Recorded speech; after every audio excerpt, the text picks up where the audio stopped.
ખૂબ ખૂબ આભાર. તો બેન મારો નહીં, આ ઉપરવાળાએ મારી પાસે કરાવ્યું છે.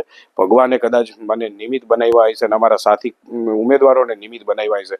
આ આશીર્વાદ મળે ને ત્યારે અમને એમ થાય કે નહીં, આ ભગવાન અમારી વાત સાંભળે છે અને કદાચ પણ અમે જો કમળ ખીલાવશું ને તો આવા દુઆઓ ને આશીર્વાદ થકી કમળ ખીલાવશું. ભાઈ છેલ્લો ક્વેશ્ચન, દરેક લોકો અત્યારે એવું કહી રહ્યા છે કે ભાઈ ઉમેદવારો આવે છે, ચૂંટણી ટાઈમે દેખાય છે, પછી દેખાતા નથી, પછી એનો સંપર્ક ક્યાં કરવો, તો આવું પછી તમારા ચૂંટાઈ ગયા પછી તમે શું કરશો? હું તો અત્યારે જ તમને કહું છું કે જ્યાં જ્યાં હું લોક સંપર્કમાં જાઉં છું ને ત્યાં એ મેં કાર્ડ સાથે અત્યારે આપી દીધું. અમારી સાથે મારા જે સાથી મારી ટીમમાં જે કામ કરે છે એના નંબર ત્યારે ને ત્યારે ઓન ધ સ્પોટ એમનું વિઝિટિંગ કાર્ડ હિતેશભાઈ અને દીપલભાઈ આ બે મારી સાથે કામ કરે છે. બંનેના ફોન નંબર સાથેના કાર્ડ અમે લોકો ઓલરેડી અત્યારે આપ્યા છે.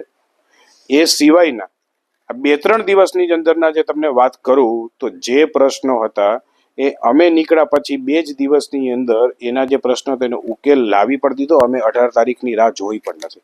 અને એ લોકોને એવું કીધું કે તમારે ક્યાંય કોઈની પાસે અરજદાર થવાનું નથી, તમારે ક્યાંય અરજી કરવાની જવાની જરૂર નથી. અત્યારે માનો કે હું ત્યાં રહું છું તો આ 24 કલાક તમારે જ્યારે જરૂર પડે ત્યારે અમે પણ એની પર તમે ન્યા સુધી પણ તમારે આવવાની જરૂર નથી.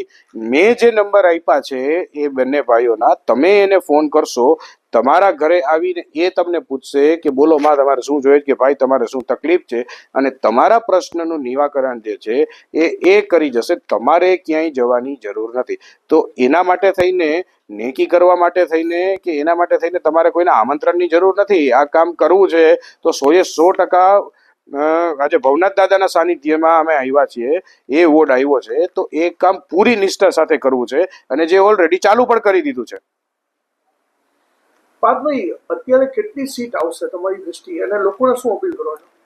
લોકોને તો અમે કહીએ છીએ, લોકો સામેથી કહે છે. જ્યારે હું તો તમને સાચી વાત કહું કે અમે કહીએ એ તો અમે અમારી વાત કરી કે ભાઈ લોકો અમને એવું કહે છે. અમે જ્યારે એમ કહીએ ને કે આ કમળનું નિશાન છે અને આ કમળના નિશાનને તમે ખીલાવજો તો એ કહે છે કે ભાઈ અમે એ જ કરશું. તમારે અહીંયા સુધી ઘણી જગ્યાએ તો એવું કીધું છે કે તમે આવ્યા છો, બાકી તમારે અહીંયા આવવાની જરૂર પણ નથી.